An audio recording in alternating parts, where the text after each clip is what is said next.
히브리서 11장 4절로부터 7절 말씀까지가 되겠습니다. 오늘 본문에는 세 사람이 등장합니다. 첫 번째는 4절에 나오는 그 아벨입니다. 아벨은 가인의 동생이고 또 아담하고 하와에게서 태어난 두 번째 아들이 되겠습니다. 그는 예배를 드리다가 형에게 미움받아서 돌로 맞아서 세상을 떠난 최초의 사망자입니다. 두 번째로는 오늘 본문에는 에녹이라는 사람이 나옵니다. 에녹은 창세기 5장에 나오는 인물 중에 한 사람으로 하나님과 동행을 하다가 죽음을 보지 않고 하늘나라 올라간 사람입니다. 아벨과 에녹을 대조하면 하나님께서 의미 있는 대조를 하신다라는 사실을 알게 됩니다. 하나는 죽었으나 본문에 또 에녹은 죽음을 보지 않고 이렇게 되어 있습니다. 그래서 두 사람을 성경에서 기록하는 이유는 무의미하지 않고 뭔가 특별한 뜻이 있다는 것을 금방 알 수가 있습니다. 또 세 번째 사람은 주일학교 아이들도 잘 아는 노아라는 신앙인입니다. 이 사람의 특징은 이 세상이 홍수로 멸망을 당할 때 살아남은 한 집안의 가장입니다. 오늘 성경은 이 세 사람을 묶어서 믿음의 사례로 소개하고 있습니다. 왜 그럴까요? 아벨은 예배의 삶을 강조하고 있습니다. 믿음에서 우선순위는 예배입니다. 에녹은 하나님과 동행한 것을 강조하므로 예배 다음에 나오는 삶을 강조하고 있습니다. 예배는 반드시 삶으로 이어져야 합니다. 그리고 삶은 결국 하나님의 심판대 앞에서 심판을 받게 될 것입니다. 이 사실을 노아를 통해서 주님은 말씀하고 있습니다. 따라서 오늘 본문은 결코 단순하지가 않다라는 것을 우리가 알 수가 있겠습니다. 핵심은 무엇입니까? 믿는 사람은 믿음을 예배와 생활과 주님 오시는 그날까지 믿음의 생활을 이어가야 하는 것이고, 믿음 생활에는 예배라는 요소, 또 삶이라는 요소, 그 다음에 종국에는 하나님 앞에 심판이라는 요소가 반드시 있다라는 사실을 가르쳐 주는 것입니다. 오늘은 그 중에서 아벨의 삶을 조명하겠습니다. 성경에서 아벨을 제일 먼저 등장시키는 까닭은 아벨의 삶에서 강조점이 더 나은 제사에 있습니다. 하나님 앞에 예배한 것이 아벨의 삶의 강조점입니다. 여러분, 우리가 믿음을 말할 때 믿음은 세상에 나가서 살기 어려울 때 하나님 믿는 거라고 보통 이해합니다. 그러나 실제로 믿음은 예배 시간부터 적용되어야 됩니다. 예배 때 믿음이 필요합니다. 그래서 우리의 믿음이 활용되는 장소는 세상과 삶 이전의 예배 자리에서 믿음이 필요합니다. 그리고 하나님은 예배 자리에서의 믿음을 가장 귀하게 보십니다. 그렇다면 우선 왜 예배가 믿음이 필요할까? 첫째로는 예배한다고 하는 것은 예배의 대상을 인정하고 믿기 않으면 예배로 드릴 수가 없습니다. 우리의 대상은 하나님이신데 하나님에 대한 어떤 믿음이 필요합니까? 11장에 6절에 보시면 하나님께 나아가는 자는 반드시 그가 계신 것을 믿어야 할지니라라고 되어 있습니다. 그렇다면 예배는 하나님께 드리는 것이므로 우리가 예배를 드리는 기본적인 믿음은 하나님은 살아계십니다 라는 믿음을 갖고 예배를 드려야 합니다. 매우 당연한 것 같지만 실제로 많은 사람들은 하나님의 존재를 의심하고 하나님의 살아계심을 확신하지 못하는 가운데 예배를 드립니다. 왜 예배를 드릴까요? 그들은 예배를 드릴 수밖에 없는 여러 가지 상황 때문에 나오는 경우가 많습니다. 그래서 우리는 그런 불손한 예배의 자세로부터 벗어나기 위해서 우리에게 가장 필요한 것은 지금 여기 하나님이 살아 계십니다 라는 자세를 갖고 예배 드려야 되므로 예배는 믿음이 없으면 드릴 수가 없습니다. 두 번째로는 예배는 왜 믿음이 필요할까요? 6절에 보십시오. 조금 전에 제가 말씀드린 것은 그가 계신 것을 믿어야 된다고 했습니다. 그런데 하반절에 보면 그가 자기를 찾는 자들에게 상 주시는 분으로 믿을 때 이 믿음이 필요합니다. 우리는 하나님께 예배를 드립니다. 근데 예배는 제가 지금 말씀드린 것처럼 드리는 겁니다. 본문 4절에 보니까 아벨은 가인보다 더 나은 제사를 하나님께 드렸습니다 라고 했습니다. 그런데 4절 그 다음에 보면 의로운 자라 하시는 증거를 얻었습니다 라는 말도 있습니다. 예배는 하나님과의 관계에서 우리는 드리고 하나님은 주십니다. 그 주심이 어떤 거냐 하면 상이십니다. 그래서 우리는 예배를 드릴 때 하나님이 예배하는 자에게 상 주시는 분이심을 믿어야 합니다. 이 믿음은 대단히 중요합니다. 어떤 분들은 예배 시간을 낭비라고 생각을 합니다. 예배가 필요하기는 하지만 예배 삶에서 얻는 것이 없다고 생각을 합니다. 그러나 오늘 성경은 하나님은 주시고 우리는 드립니다. 그때 주시는 하나님의 은혜는 상을 주신다고 되어 있습니다. 상이라는 말은 뭘까요? 우리가 쉽게 이해하면 어떤 경기에 나가서 이기면 상을 받습니다. 착한 일을 하면 상을 받습니다. 그런데 하나님은 믿음을 갖고 주님 앞에 나아가는 자에게 믿음에 반응하셔서 믿음대로 되는 상을 주십니다. 우리는 하나님 앞에 나아갈 때 하나님이 살아계신다는 사실만 믿는 것이 아니라 하나님을 찾는 자들에게는 상 주시는 분이라는 사실을 믿어야 되는 것입니다. 그래서 이 믿음이 예배를 드릴 때 반드시 필요한 믿음입니다. 세 번째, 예배의 믿음이 왜 필요할까요? 성도 여러분, 하나님은 지극히 거룩하신 분이고 우리는 불결한 죄인입니다. 실상은 우리는 하나님의 면전에 우리의 모습을 갖고 나아갈 수가 없습니다. 히브리서 10장 말씀에 지난 시간 말씀드린 내용을 살펴봅시다. 19절에 보면 10장 19절입니다. 그러므로 형제들아 우리가 성소에 들어가는 데는 담력이 필요한데 그냥 걸어서 들어오는 것이 아니라 예수의 피를 힘입어 성소에 들어간다고 했습니다.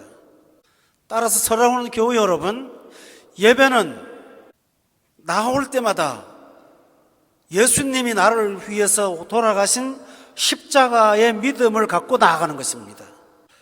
우리가 화요 예배 때 구약의 제사를 말씀 듣고 있습니다. 그 제사에서 가장 기본 중에 기본되는 제사는 짐승과 죄물을 잡아서 피를 흘리고 그걸 다 태우는 번제를 먼저 드려야 됩니다. 그 다음에 소제도 드리고 화목제도 드리고 속죄제도 속건제도 드릴 수가 있습니다. 번제는 모든 제사의 관문이고 믿음입니다. 그런데 왜 번제가 우선순위일까요? 내 모든 제사는 주님께서 이곳에 오셔서 나를 대신하여 십자가를 지신 그 구원을 통해서 내가 하나님 앞에 예배할 수 있습니다 라고 하는 고백입니다. 그래서 우리는 주의 전에 나올 때 예수님의 십자가를 통해서 구원받았기 때문에 그 은혜를 갖고 믿음으로 이 자리에 나올 수 있다는 그 믿음을 갖고 여기 나오는 것입니다. 교우 여러분, 오늘 본문에 보면 두 사람의 예배가 대조되고 있습니다. 한 사람의 예배는 누구입니까? 예배가 하나님께 받아지지 않는 사람이 있습니다. 누구죠? 가인입니다. 또 한 사람은 누구입니까? 오늘 주인공인 아벨입니다. 그런데 성경에 보면 오늘 본문에 보니까 하나님께서 아벨의 제사를 더 나은 제사라고 했습니다. 창세기에 보면 하나님께서는 가인의 제사를 받지 않으셨다고 했습니다. 도대체 그 차이가 어디 있을까요? 여러분 잘 기억해 보십시오. 가인이 하나님이 살아계신다는 것을 의식하지 못했다면 그는 제사를 드리지 않았을 것입니다. 따라서 가인은 하나님이 살아계신다는 사실을 믿는 믿음을 갖고 예배 드렸습니다. 오늘 말씀드린 세 가지 용어 가운데 첫 번째 믿음을 충족시켰습니다. 또 하나, 그는 하나님께서 소산물에 복 주시는 분임을 믿고 그는 땅의 소산을 갖고 하나님 앞에 드렸습니다. 하나님이 상 주시는 분이심을 믿었습니다. 그런데 그가 믿지 않은 게 하나 있습니다. 그는 피 있는 제물을 드리지 않으므로 예물이 하나님 앞에 드리는 예배가 십자가를 의지해서 드리는 예배라는 사실을 망각하고 믿지 않았습니다. 오늘 본문은 그 사실을 증언하고 있습니다. 본문 4절에 보면 하나님께서 아벨의 제사를 받으신 까닭은 그 하반절에 보니까 그 예물에 대하여 하나님이 증언하신다고 말씀하셨습니다. 아벨은 어린 양을 잡아서 피를 드렸습니다. 그 피는 아벨이 예수님께서 장차 이 땅에 오셔서 십자가를 지심으로 나의 죄를 대속하신다는 사실을 믿음으로 나아가겠다고 하는 신앙의 고백이었습니다. 그런데 가인에게는 그 피 있는 예물이 없었습니다. 오늘 여러분 가운데는 아벨 같은 믿음이 있으신지요? 우리는 하나님이 살아계신다는 사실을 부정할 수 없기에 이 자리에 나왔습니다. 하나님이 내 삶을 도우신다는 사실을 우리는 믿습니다. 그 믿음도 있습니다. 그런데 중요한 사실은 내가 이 자리에 나올 수 있는 자격이 없음에도 불구하고 나올 수 있는 것은 예수님의 피 때문에 가능하다는 사실을 믿는 그 믿음을 가졌을 때 주님께서 여러분의 예배를 더 나은 예배로 받아 주실 줄로 믿습니다. 이것이 예배입니다. 사랑하는 교우 여러분, 매주마다 하나님께 드리는 이 예배가 하나님을 기쁘시게 하는 예배가 되시기를 주의 이름으로 축원합니다. 그리고 여러분의 믿음을 갖고 세상에 나가서 참새도 먹이시는 하나님이 날 먹이실 거야, 거기다가 적용만 하지 마시고 먼저 여러분이 드리는 예배의 믿음을 적용하실 수 있기를 바랍니다. 그리고 우리는 종국적으로 천성에 올라갔을 때 우리가 예배를 드릴 때마다 어린 양의 피를 의지하고 드렸던 그 믿음이 요한계시록에 보면 마지막 날에도 그 믿음을 갖고 찬양하게 될 날이 오게 될 것입니다. 여러분, 복음성가에 그런 가사가 있죠. 구원하심이 보좌에 앉으신 우리 하나님과 어린 양께 있도다. 그 찬양은 구원받은 백성들이 하늘나라 올라가서 불렀던 찬양입니다. 따라서 사랑하는 교회 여러분, 이 세 가지 믿음은 우리에게 예배를 드림에 있어서 너무나 중요한 믿음입니다. 우리가 왜 이 믿음으로 예배를 드려야 될까요? 아까 저는 말씀드렸습니다. 예배는 받는 것이 있다고요. 여러분은 예배 왔다가 그냥 돌아가서는 안 됩니다. 뭔가를 받고 돌아가야 합니다. 그 받는 것 중에 첫째가 무엇일까요? 본문 4절을 다시 보십시오. 아벨은 가인보다 더 나은 제사를 하나님께 드림으로 의로운 자라 하시는 증거를 얻었습니다. 예배에서 받을 수 있는 최고의 은혜가 뭐냐 하면 하나님이 나를 의롭다고 선언해 주시는 그 선언을 받고 돌아가는 것입니다. 구약의 제사를 예로 들겠습니다. 제사를 드리는 사람이 양을 끌고 왔습니다. 제사장 앞에 오면 제사장은 무슨 죄 때문에 왔느냐고 묻습니다. 그럼 그 사람은 자기가 갖고 온 양머리에 손을 얹고 자신의 죄를 고백합니다. 그리고 다 태워서 죽인 다음에 제사장은 그 제사의 끝남을 보고 선포합니다. 의롭다함을 얻었노라. 여러분은 성경에 나오는 예수님의 비유를 기억할 겁니다. 예수님께서 어느 날 성전에 올라가셨는데 헌금 그 옆에 계셨다가 종교적으로 지도자급에 속하는 바리새인 한 사람이 성전에 올라와서 하나님 앞에 기도를 하는데 뭐라고 하느냐 하면, 하나님, 저는 11조도 드릴 수 있어서 감사하고, 저는 저기 있는 세례처럼 나쁘게 살지 않은 거 감사하고, 저는 7일에 한 번씩 금식한 것을 감사합니다 하고 하나님 앞에 자기 의를 자랑했습니다. 근데 세리가 왔습니다. 그는 감히 하늘을 우러러 쳐다보지 못하고 가슴을 쳤다고 했습니다. 그러면서 그는 기도하기를, 주여 이 죄인을 용서하옵소서 라고 고백했습니다. 예수님이 제자들과 함께 그 광경을 보신 다음에 그들이 집을 떠나갈 때 묻습니다. 누가 의롭다 함을 받고 아버지 집을 떠나갔을까? 갔느냐? 예수님은 말씀하십니다. 세리가 의롭다 함을 받고 집으로 돌아갔느니라.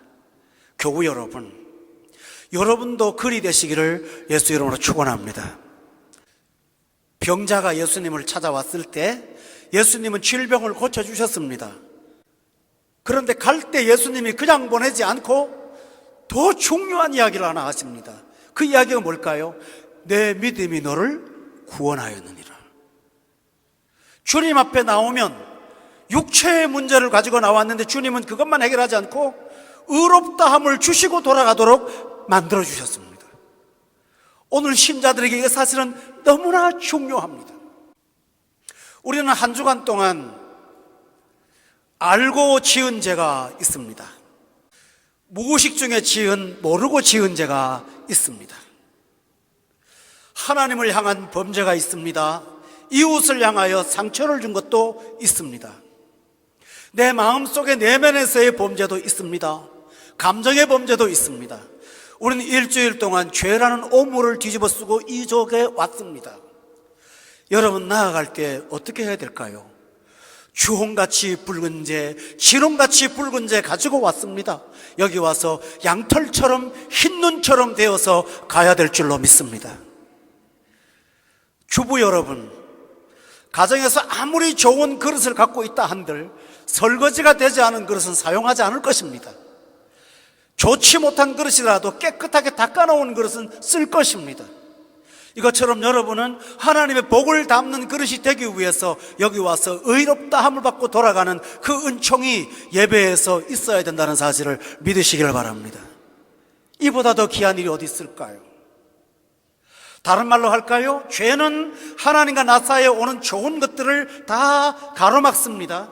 그런데 예배에 와서 의롭다 함을 받고 돌아갈 때 하나님과 나 사이를 막은 담이 허물어지면서 하나님으로부터 오는 모든 좋은 것들이 내게 공급되기 시작합니다.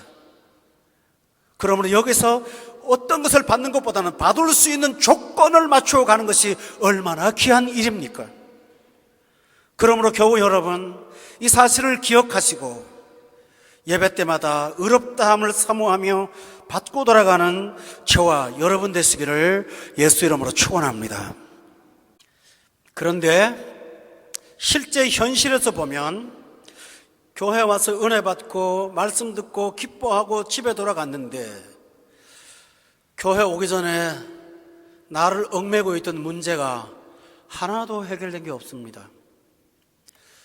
기쁨을 얻고 돌아가서 책상 앞에 앉았는데 여전히 지난주에 나를 고통스럽게 했던 난제는 사라지지 않고 그대로 있을 때가 있습니다.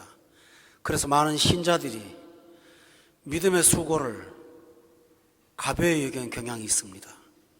시편 73편에 보면 시편 기자가 나는 새벽마다 나 자신을 헛되다고 하고 회개하고 깨끗하게 했는데 정말 지금까지 살아보니까 악인이 형통하고 나는 형통하지 않은 걸 보니 이게 다 무익했다고 스스로 절망했던 적이 있습니다. 그것처럼 우리는 그럴 수 있습니다. 그래서 하나님은 오늘 믿음의 전당에 나오는 사람 중에 가장 불행한 사람인 아벨을 제일 먼저 언급하고 있습니다. 여러분, 아벨은 믿음 때문에 산 사람이 아니라 믿음 때문에 죽은 사람입니다. 잘 기억하시기를 바랍니다. 우리가 예수님을 믿고 은혜 받았는데 생활에 돌아가 보니까 실상은 아무것도 없는 거예요. 그래서 굉장히 낙담을 합니다. 그러나 교우 여러분, 오늘 하나님은 대단히 중요하고 의미심장한 얘기를 아벨을 통해서 말하고 있습니다. 아벨은 육체의 생명은 죽었습니다. 그러나 4절 끝에 보면 그는 믿음으로 지금도라는 말이 뭘까요? 살아 있습니다. 영생을 누리고 있습니다. 이 사실은 굉장히 중요한 겁니다. 성경을 보실까요? 사례를 볼까요? 많은 사례들이 나오는데요. 믿음으로 살았으면 복을 받아야 되는데요. 현실에서 그러지 못할 때가 참 너무나 많습니다. 대표적인 예로는 이스라엘 백성들이 애굽에 있을 때 하나님 말씀대로 그 양을 잡아서 피를 이렇게 발랐습니다. 그래서 그날 밤에 구원받아서 애굽을 떠났습니다. 앞으로 좋은 일이 일어나야 되지 않겠습니까? 그런데 처음에 맞닥뜨린 환경은 좋은 게 아니라 절망이었습니다. 어디였죠? 홍해였습니다. 믿음으로 길을 걸어갔는데, 그래서 그들은 제일 첫 마디가 뭐라고 했느냐 하면 애굽에 매장지가 없어서 여기를 끌고 나왔느냐고, 믿음으로 따라간 결과가 이거냐고 굉장히 낙담을 했습니다. 그러나 그 낙담의 앞에서 하나님은 홍해에서 기적을 보여주심으로 하나님의 전능하심을 체험하게 되었습니다. 교우 여러분, 믿음의 첫 번째 나타나는 현상은 오히려 죽음입니다. 내가 죽고 하던 일도 안 될 때가 있습니다. 그러나 하나님은 모든 것을 합력하여서 궁극적으로 영생을 이루시는 분이심을 믿으시기를 바랍니다. 따라할까요? 환난은 연단을, 연단은 인내를, 인내는 부끄럽지 않은 소망을. 바로 그렇습니다. 아벨은 창세기의 고대 사람입니다. 그러나 오늘 성경은 그는 지금도 살아있다고 말하고 있습니다. 믿음의 삶은 영원히 가고 믿음의 결과는 내 육체와 상관없이 지속됩니다. 그러나 육체의 삶에 얻은 것은 솔로몬이 말한 것처럼 사람은 돌아갈 때 빈손으로 돌아가는 아무것도 아닌 것입니다. 그때서야 비로소 많은 사람들은 헛것이라는 것을 깨닫습니다. 저는 여러분에게 여러 번 말씀을 드렸지만 저에게 매우 충격적이었던 장면이라 강단에서 다시 말씀드립니다. 우리는 보통 유명한 사람, 연예인 이런 사람들은 돈도 많고 행복하게 살고 누리고 싶은 거 다 누리고 살 거라고 생각을 합니다. 그 오래된 가수인데 나훈아라는 사람의 그 노래를 제가 어떤 분한테 가서 들었습니다. 근데 그가 노래를 부르는 중에 중간에 반주를 잠깐 끊고 할 말이 있다는 거예요. 그러면서 하는 말이 눈에 눈물을 달고 청춘이 다 지나갔다는 거예요. 아무것도 자기 손에 잡은 게 없다는 거예요. 그러면서 그가 작곡한 청춘을 돌려다오라는 노래가 있더구만요. 그 노래를 울면서 제가 부르는 걸 봤어요. 그는 자신이 살았던 믿음의 결과를 갖고 절망하고 있었어요.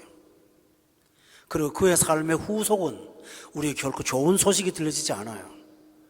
그럼 믿음의 삶은 당장은 아무것도 없는 것 같지만 믿음으로 갔음에도 불구하고 죽은 걸 보이지만 그러나 죽음 너머에 부활과 영생과 생명과 사라지지 않는 하나님의 가치들을 우리 삶에 지속적으로 만나고 맛보고 살게 하실 줄로 믿습니다.